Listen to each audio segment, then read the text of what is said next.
प्रोनेसिस investor academy के इस brand new video में आप सभी का स्वागत है। इस वीडियो में मैं आपको कुछ top large and mid cap funds के बारे में डिटेल से बताऊंगा। तो एज ऑलवेज मैं सिर्फ आपको इन टॉप फंड्स का नाम नहीं बताऊंगा, बल्कि हम large and mid cap funds में जितने भी फंड्स हैं जिन्होंने अभी तक 1 ईयर कंप्लीट कर लिया है, उन सारे फंड्स का डिटेल्स चेक करेंगे और उसके बेसिस पे हम कुछ टॉप फंड्स सेलेक्ट करेंगे और उसके बाद हम इन टॉप फंड्स का डिटेल रिव्यू करेंगे।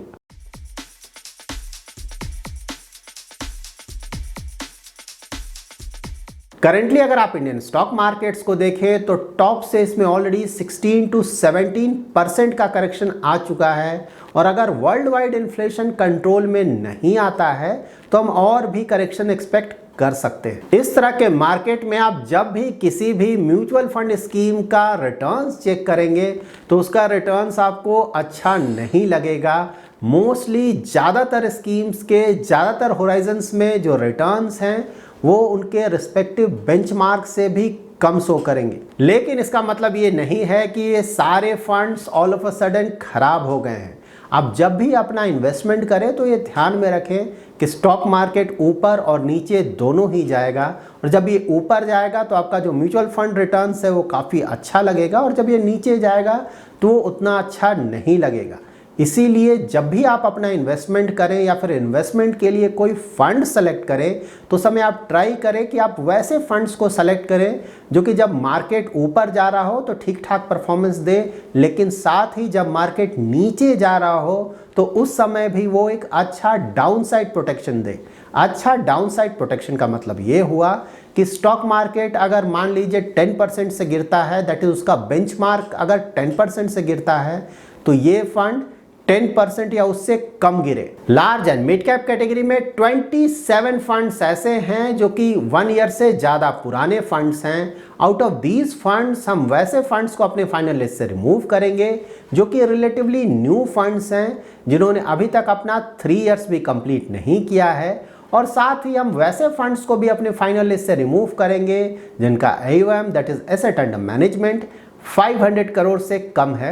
यहां पर आप in all 27 large and mid cap funds के पास्ट परफॉर्मेंस को चेक कर सकते हैं।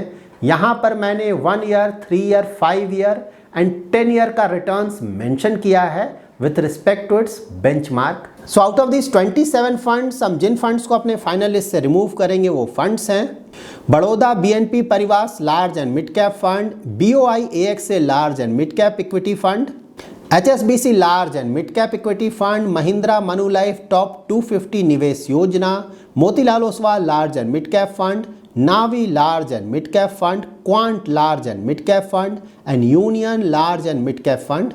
So now we have got our 19 large and mid cap funds।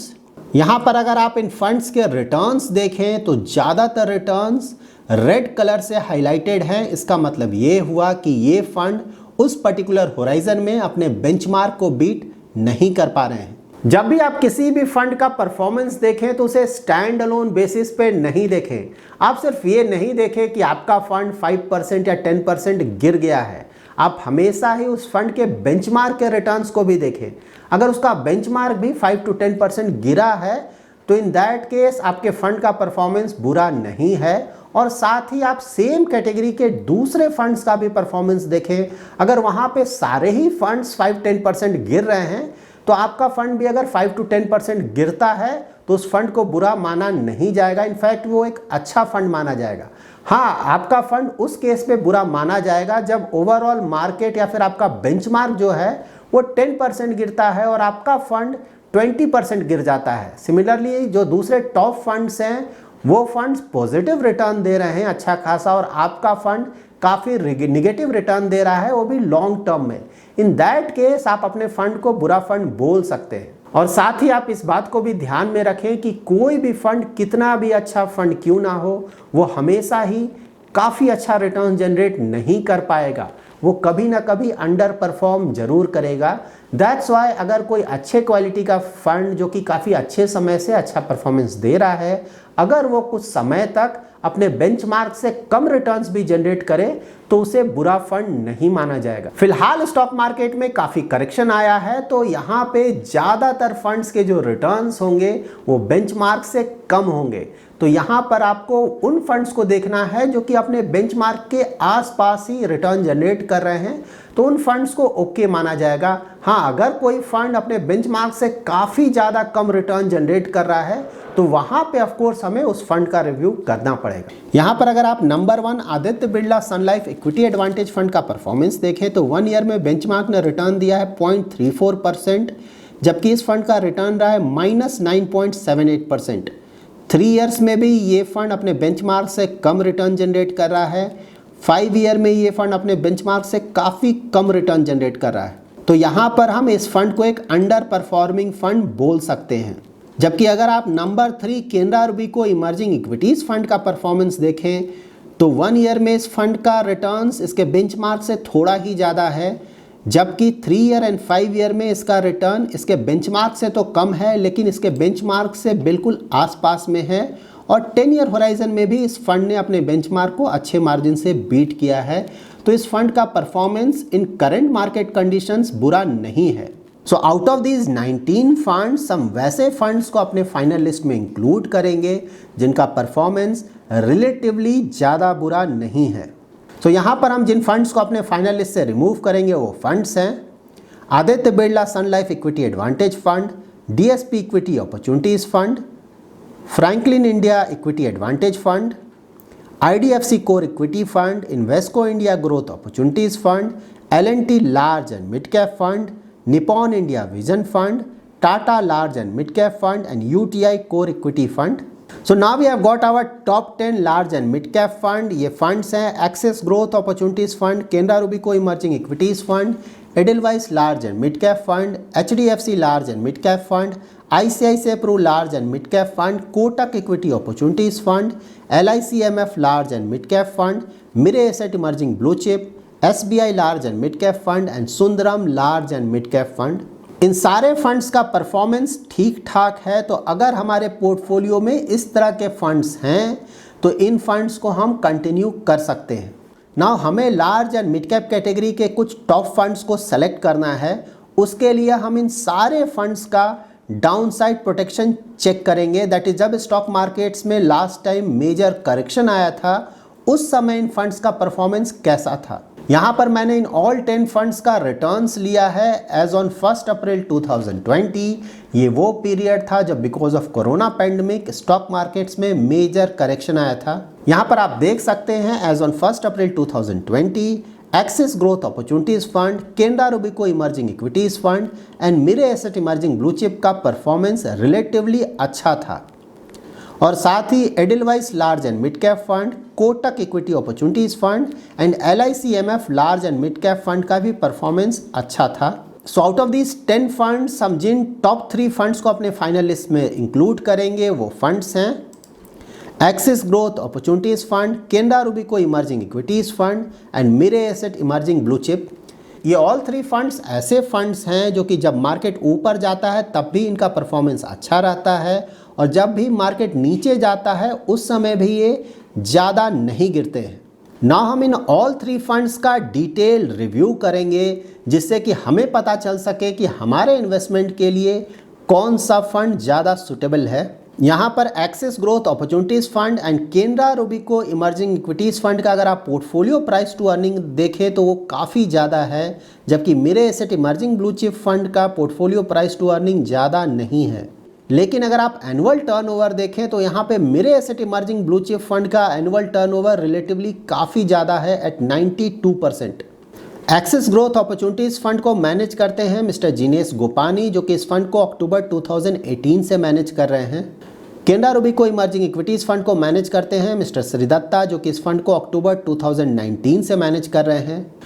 और Mirae asset emerging blue chip को मैनेज करते हैं मिस्टर अंकित जैन जो कि इस फंड को जैन 2019 से मैनेज कर रहे हैं। और नीलेश सुराना जो कि इस फंड को मई 2010 से मैनेज कर रहे हैं। नाम इन ऑल 3 फंड्स का risk and return parameters check करेंगे। एक्सिस ग्रोथ अपॉर्चुनिटीज़ फंड एक रिलेटिवली न्यू फंड है, दैट्स वाई इसका 5 ईयर का डिटेल्स अवेलेबल नहीं है, जबकि Canara Robeco emerging equities fund और मिरे इमर्जिंग इक्विटीज़ फंड का भी अगर आप 5 ईयर का शार्प रेशियो ऑन अल्फा देखें तो अच्छा नहीं है। लेकिन अगर आप इन ऑल 3 फंड्स का 3 ईयर होराइजन में परफॉर्मेंस देखें तो ऑल दो मार्केट्स में अच्छा करेक्शन आया है, फिर भी इन फंड्स का अल्फा रिलेटिवली अच्छा है। नाउ हम इन ऑल 3 फंड्स का मार्केट कैप एलोकेशन चेक करेंगे। एक्सिस ग्रोथ अपॉर्चुनिटीज़ फंड का लार्ज कैप स्टॉक्स में एक्सपोजर है अबाउट 20%, मिड कैप में अबाउट 25% एंड स्मॉल कैप में है अबाउट 13.6%।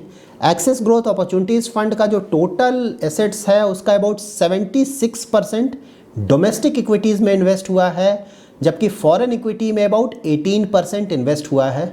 जबकि Canara Robeco emerging equities fund and Mirae asset emerging blue chip fund का पूरा इन्वेस्टमेंट इंडियन इक्विटीज़ में ही है।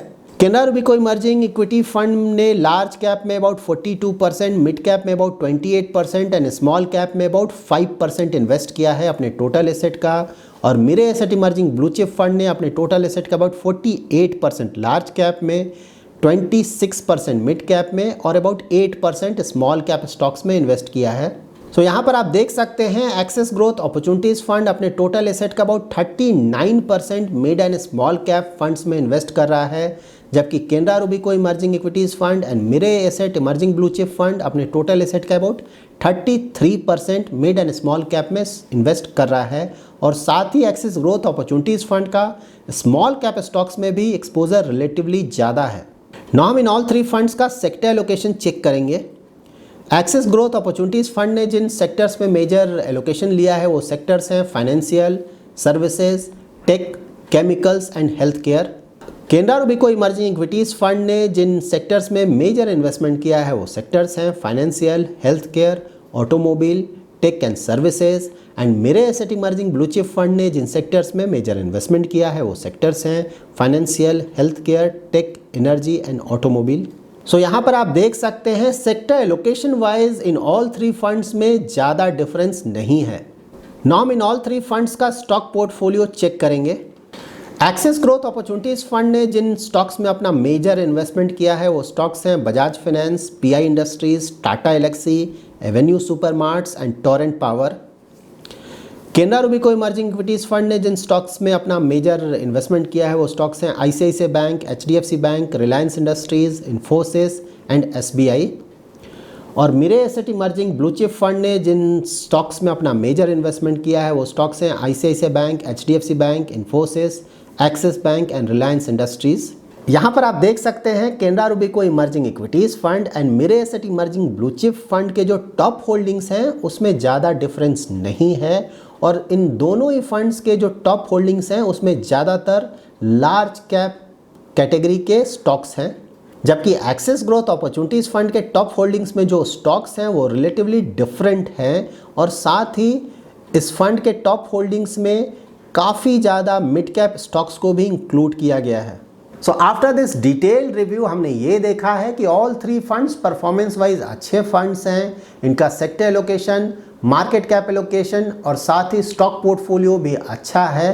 तो इन दोनों फंड्स में अगर आप डिफरेंस देखें तो अगर आपको फॉरेन इक्विटीज़ में थोड़ा एक्सपोजर चाहिए और साथ ही आपको एक ऐसा large and mid cap category का फंड चाहिए जिसका स्मॉल कैप स्टॉक्स में भी अच्छा एक्सपोजर है, तो आपके लिए एक्सिस ग्रोथ अपॉर्चुनिटीज़ फंड एक अच्छा ऑप्शन हो सकता है। और अगर आपको एक ऐसा फंड चाहिए जो कि पूरी तरह से इंडियन इक्विटीज़ में ही अपना इन्वेस्टमेंट करे और साथ ही स्मॉल कैप स्टॉक्स में ज़्यादा एक्सपोजर नहीं हो, इन दैट केस आप Canara Robeco emerging equities fund and Mirae asset emerging blue chip fund को कंसिडर कर सकते हैं। यहाँ पर आपको ये ध्यान में रखना है कि Mire asset emerging blue chip fund का AUM that is asset under management काफ़ी बड़ा हो गया है। दैट्स वाई फिलहाल ये फंड किसी भी तरह का लमसम इन्वेस्टमेंट एक्सेप्ट नहीं कर रहा है। और साथ ही इस फंड में आप monthly SIP maximum up to 2500 तक का ही कर सकते हैं। So that's it in this video. ये वीडियो सिर्फ एजुकेशनल पर्पस के लिए बनाया गया है। अगर आप अपने इन्वेस्टमेंट के रिगार्डिंग कोई भी डिसीजन लेना चाहते हैं तो आप खुद का रिसर्च जरूर करें। अगर आपको ये वीडियो पसंद आया है तो जरूर लाइक एंड शेयर करें। और अगर अभी तक आपने हमारा YouTube चैनल सब्सक्राइब नहीं किया है तो जरूर सब्सक्राइब करें। Thanks lot for watching.